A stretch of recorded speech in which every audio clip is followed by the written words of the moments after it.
Hi Scorpio! Kamusta? Ito po si Divine Tarot 888 para sa inyong Tagalog General Tarot Reading sa love and career. Depende kung anong mensahe ang lalabas. Pwedeng sa love lang or sa career. And hindi po ito para sa lahat. Konti lang ang magre-resonate ng mga Scorpio kasi napaka-specific ng message. So, diretso na tayo sa reading.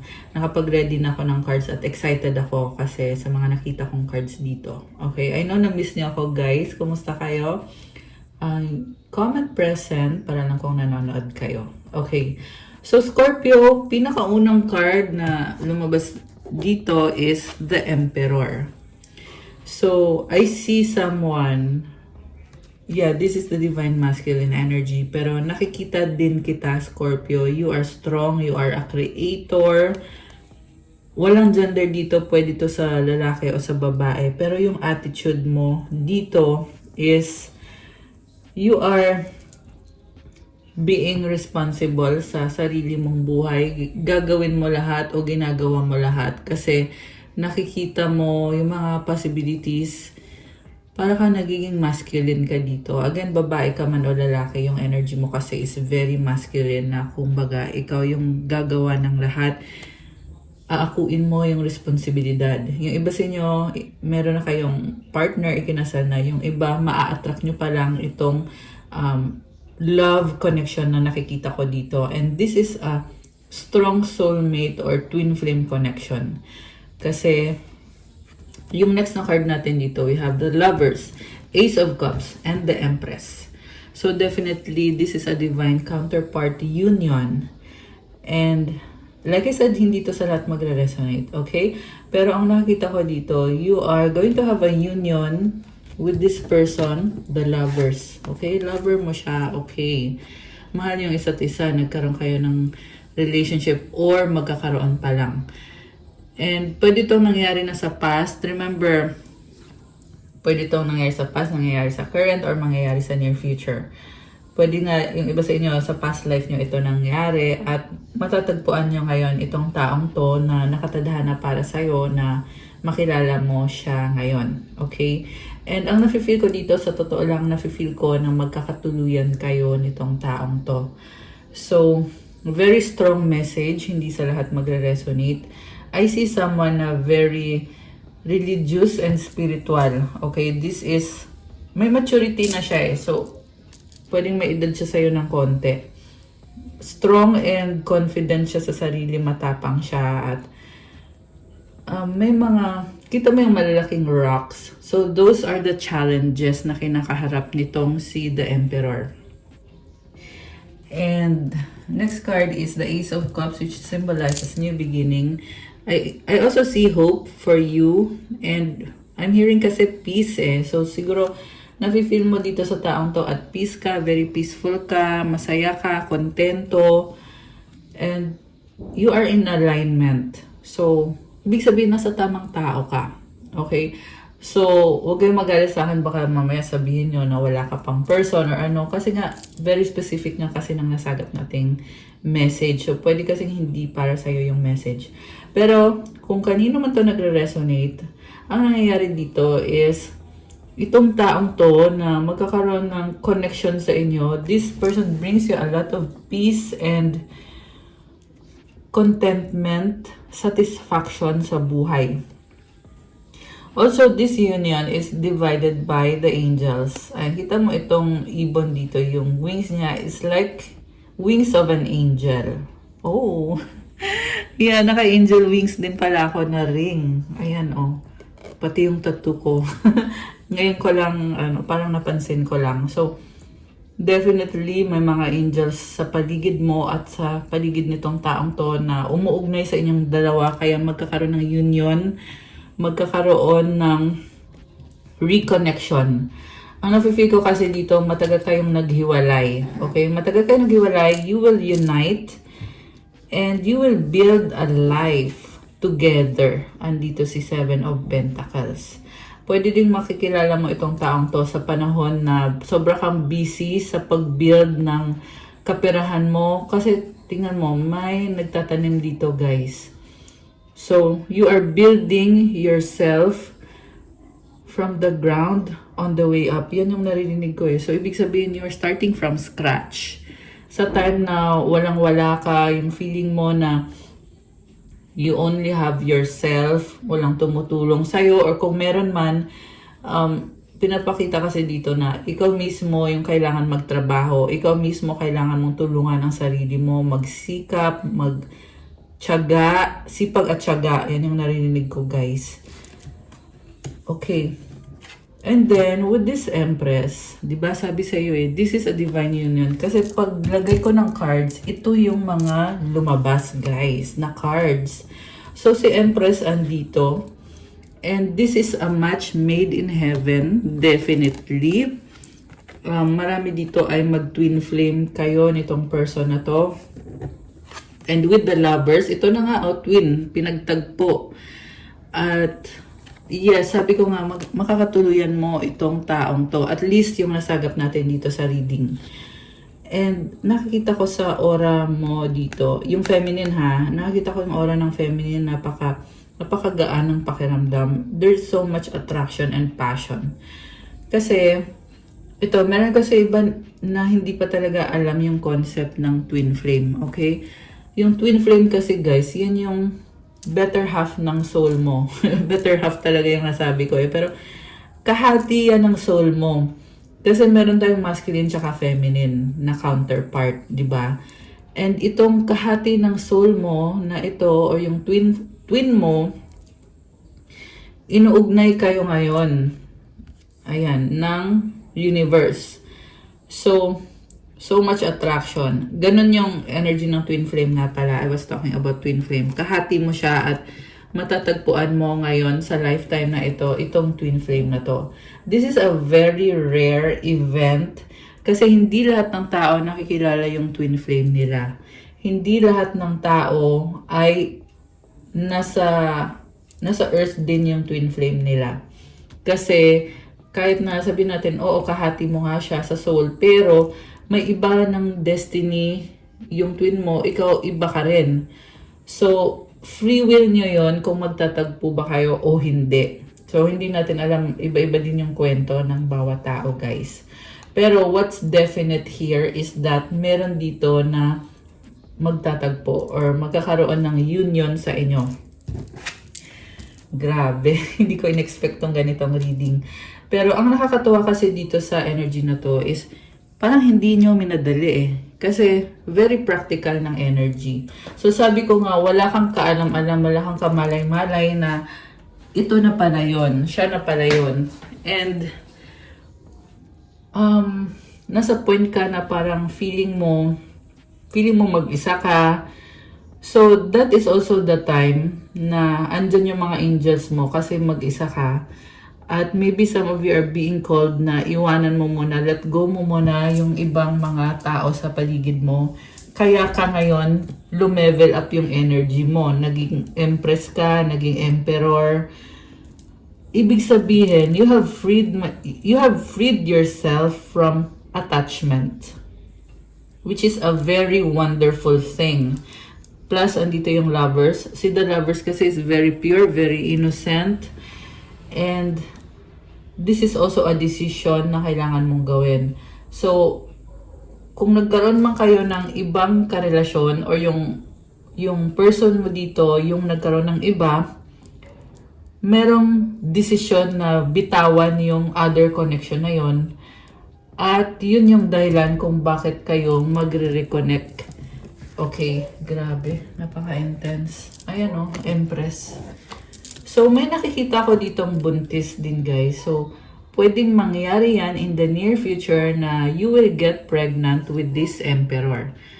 So, again, pwede naman din to na nangyayari ngayon or tapos na nangyari na ito na nga, naging preggy ka or nagkaanak kayo. And roles can also be reversed since nga general reading.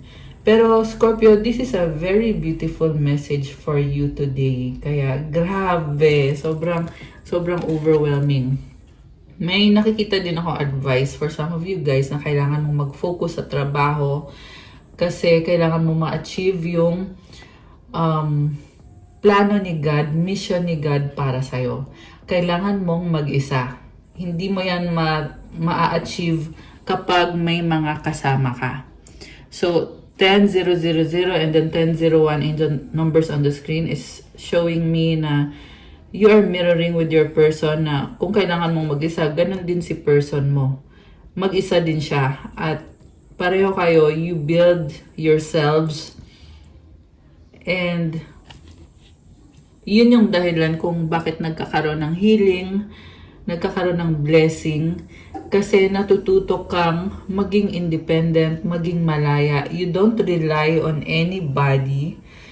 You don't rely on someone to make you happy. Kasi mukhang nangyari yan sa past na there is a person na masyado kang umasa sa isang tao na akala mo siya yung magpapasaya sa'yo. Tapos sa dulo, hindi rin pala nag-workout, niloko ka, nag-cheat sa'yo. Okay? Pero yung lesson kasi dyan is hindi mo kailangan yung energy ng taong yon kasi kailangan mo ay mag-isa ka. Kasi you cannot expect anybody to be there for yourself. Kailangan ikaw mag-isa mong gawin. Pag nagawa mo mag-isa, mabibigay ngayon ni God sa'yo yung mga blessing na nararapat naman talaga para sa'yo. So, magpatuloy ka lang. I see someone na creator. You are being called to create. Like kung ikaw ay isang artist or content creator or writer, kung anong klase ng creation. Meron din dito guys, merong nagluluto, nag-bake ng cake. May na-visualize akong ganun na you are conceptualizing. You are creating. At meron kang tinutulungan. Yan ang mission mo. Okay? So, yung mission mo na yan, yung goal mo na yan, magdadala ng success sa'yo. At promise yan ni God para sa'yo. Okay? So, magpatuloy ka lang. Grabe, napakaganda ng reading. So, yeah, kaya ko sinasabi yun. To make you see and appreciate also kung ano yung nakikita ko dito na pwede kasi hindi nyo ramdam kasi nga masyado kang nakafocus na kailangan kong gawin to, kailangan kong ayusin to. So, nasa tamang landas ka, yan ang sinasabi dito. Meron namang iba sa inyo na hindi pa dumating sa point na yon at ito yung ina-advise sa'yo ng angels mo para gawin mo. Oh, 777 and kanina number 7 to, di ba? Alignment. Your progress is recognized and alignment is here. It's within your reach. The whisper is reminding you to stay the course and feel source working through you. Your gifts are being recognized. So, nasa tamang landas ka at nagpo-progress ka na. Nasabi ko na actually ito kanina na yung nga, nasa tamang landas ka. At you are in alignment. So, pag sinabing alignment, ano bang ibig sabihin nun? Ibig sabihin, kung ano yung pinaglalaanan mo ng effort mo, ay talagang nagbubunga. Kasi nga, may blessing ni God Sinasabi ni God sa'yo na pagpatuloy mo yan, magiging successful ka dyan. So, ito yung affirmation mo. I-comment nyo dyan to claim this beautiful energy. I blossom and bloom as I use my gifts. All things simply align as I feel the feeling of the divine. I love it Nagbo-blossom ka, nagbo-bloom ka. Okay? So, nag-align ang mga bagay-bagay na feel mo ang energy ni God na binibigay sa'yo. I'm also seeing someone na sobrang balanse yung masculine tsaka feminine mo. So, remember guys, lahat ng tao, meron tayong aspect ng sarili natin na masculine tsaka feminine. Ibig sabihin, nababalanse mo ngayon yung mga aspect na yon. Ayan, with these lovers, this is a very pure kind of healing, kind of energy na nagdadala nitong bagong simula para sa'yo. Grabe. So, let's see. Ano pang mensahe para sa ating mga divine beauties? Nga pala, ang channel na to is Divine Tarot 888. Please like, please subscribe. Kailangan ko pa yung mga likes and subscribes nyo. Mag-comment po kayo kung kilala nyo ako, comment nyo. Kung hindi pa, comment kayo para ma-acknowledge nyo na kailangan nyo yung gabay, yung guidance, para masagap natin yung kwento ng buhay nyo at magabayan kayo. Kung hindi naman kayo interesado, huwag nyo na lang panoorin. And, available din ang private reading kung gusto nyo na kayo mismo yung i-reading. May bayad po yun pag ganun. Pero, tingnan niyo po sa description box kasi andyan po yung contact details ko sa Viber at sa WhatsApp para sa mga interesado sa private reading. Okay. So, yung sumunod na card is Four of Cups. Hindi ka kontento sa isang sitwasyon. Okay? Parang you are complaining. So, sinasabi ng angels mo na bakit ka magre-reklamo? Ibinigay na nga sa'yo lahat. Kailangan i-appreciate mo. Meron kang bagong simula. So, ang nakikita ko dito, feeling mo kasi hindi ito yung gusto ko. Gusto ko ng, alam mo yun, nag-ambisyon ka. Which is, libre lang mangarap, walang masamang mag-ambisyon. Pero, kailangan mong sabayan ng effort. And I feel like this is also a temptation na sinasabi sa'yo na itigil mo na yan. Merong ganun na nagbubulong ng hindi maganda. So, it's all lies from the enemy. And dinidistract ka sa path mo. So, tandaan guys na every person is unique. Hindi kailangan na makigaya ka sa path ng ibang tao or sa landas ng ibang tao. May sarili kang landas. Alagaan mo yon. I'm hearing na there is a powerful transformation for you. Okay, basahin natin to. Cast your burden upon the Lord and He will sustain you. Psalm 55:22. Ayan guys. So, ito yung kailangan pang gawin o kailangan pang mangyari dito. Mag-pray ka kay God. Sabihin mo, God, I surrender all my burdens. And sabi mo, God, sabi mo sa Psalm 55:22 na you will sustain me. Ibig sabihin, sustain you. Siyang bahala sa'yo. Bibigyan ka niya ng lakas. Bibigyan ka niya ng provision sa kung kailangan mo ng pambili ng pagkain, pambili ng damit. Siya ang bahala sa'yo. Basta, isurrender mo lang lahat ng burden mo sa Kanya. Ibig sabihin, dito sinasabi dito guys na theoretically, ganun ang gagawin mo. You also have to do practical steps. Sabi ko nga, you have to take action. You have to be this empress and this emperor. Kasi si emperor ay creator. Si empress naman has the energy of abundance and prosperity. As long as ginagawa mo yung calling, yung kailangan mong gawin, kung ano man yung trabaho mo, ginagawa mo sa buhay, gawin mo yon. Kasi may promise si God pag ginawa mo yon. And ayun, yung mga burden mo, actually sa totoo lang, nagawa mo na to nasurrender mo na yung burden mo kay God. Kaya ka nga dumating sa point na ganito kaganda yung energy mo, di ba? So, it's just an affirmation na tama yung ginagawa mo, na isurrender mo yung burden mo kay God. He will never allow the righteous to be shaken. Ayan guys. He will never allow you to be shaken. Kung sino man tong nasagap natin dito na nanonood, mag-comment kayo dyan, guys. Ayan. Comment nyo dyan. God will never allow the righteous to be shaken. Grabe. So, pag sinabing righteous, you are aware na you choose to be the better version of yourself, na umiiwas kang makagawa ng kasalanan kay God. So, ganun yun, guys. And you are cultivating yung word ni God, kung ano yung will ni God para sa'yo, and kung ano yung plano niya para sa'yo. Also, kinikilala mo si God. Sino ba siya? Ano bang ginawa niya para sa akin? Diba? So, read the Bible. Yan yung naririnig ko So, kung ginagawa mo na yon, ipagpatuloy mo lang. Okay? Kasi yan yung nakikita ko dito na you have to stay in alignment. Ayan alignment. Stay in alignment. Grabe. Okay, let's see kung meron pa bang message for Scorpio. Okay, 333, this is also abundance. Kasi si Empress number 3 to Ayan.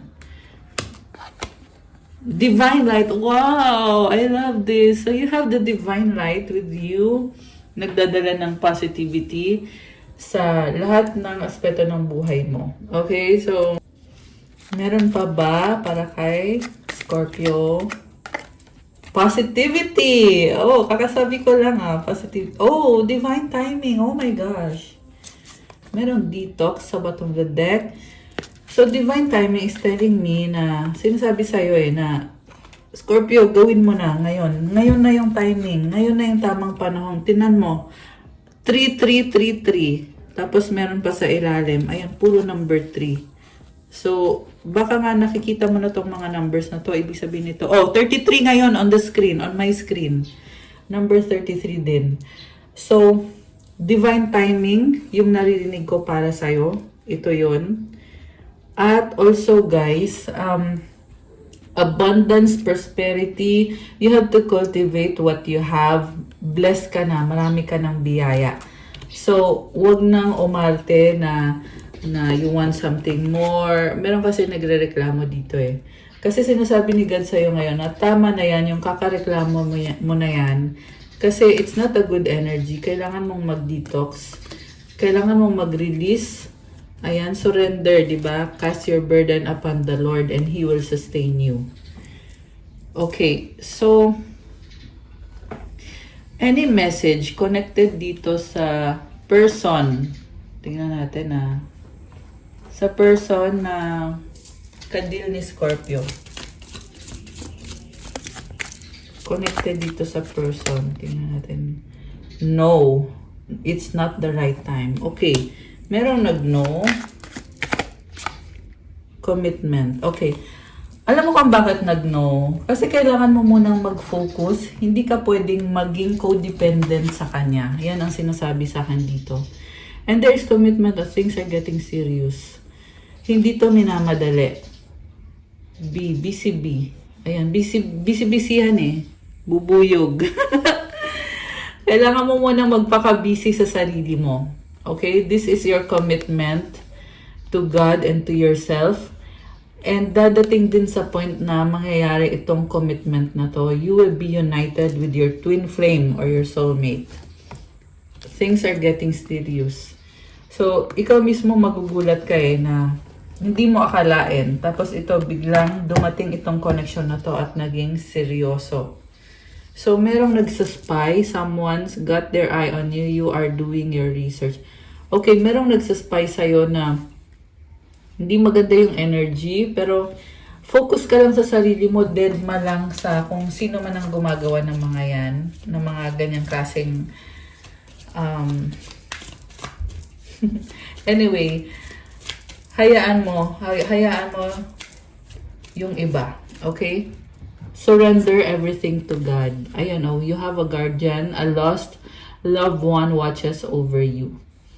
Okay, you have a guardian with you. Focus on yourself habang nasa energy ka na ito ngayon, Scorpio. Kasi, I feel like matagal mong pinagdasal to. Ngayon, andito na. You are already embodying the energy of the divine feminine. Okay, and balance between your masculine and feminine. Kaya mo na a-attract ngayon itong person mo. And I just saw 33 ulit sa screen ko. So, anong mensahe ng mga angels ni Scorpio? Mensahe ng mga angels ni Scorpio. Shine your light, Archangel Uriel. Thank you, Uriel, for helping me to share my light with the world. Oh, wow. So, mukhang meron kang tutulungan or bibigyan ng liwanag. Meron kang isi-share na positivity. Magiging blessing ka. So, very nice. Ano naman ang mensahe galing kay Universe? Para kay Scorpio, there is nothing sexier than my authentic truth. You are very attractive, okay? Ang mga Scorpio is the sexiest. Wow, sexiest. Scorpio din pala ako, guys. Kaya natuwa ako dito. Kasi, di ba, known na yan sa mga zodiac sign na Scorpio nga ang pinaka-sexiest. So, itong energy na to, it's making you look attractive, feel attractive. So, i-maintain mo yon, okay? And kukuha kita ng isa pang advice naman to ngayon for Scorpio. Intention is simply allowing the will and the mind to align and move in harmony. May I always focus on the highest. My intention is that all God's wishes for me come true. So, comment, I allow the will and the mind to align and move in harmony. So again, this is all about alignment. Yung mensahe for Scorpio. Kaya comment, claim alignment, and I focus on the highest. My intention is that God's wishes for me come true. I love it for you. Ang daming butterfly. This is a symbol of transformation. So, napaka-positive and masaya yung energy na to, Scorpio. So, I'm excited for you. Comment, claim, positive and powerful transformation. Ayan. To claim this energy. Okay guys, that's all Scorpio for this is actually your September love and career reading for Scorpio. Thank you. Please like, comment, subscribe, hit the notification bell. Again, private reading is available at may discount nga pala ako ngayon. Hindi ako nagbibigay ng discount usually kasi lahat ng prices ng private reading mababa na masyado. Pero magdi-discount ako ngayon. Kaya kung sino dyan yung mga naghihintay or gustong mag-avail, now is the time. Now is the time. Sabi nga kanina, divine timing, di ba? So, message kayo sa Viber or sa WhatsApp. Doon nyo ako pwedeng i-message. Nasa description box po, i-click nyo dyan. Thank you, Scorpio! God bless you soon. Love you guys. Bye!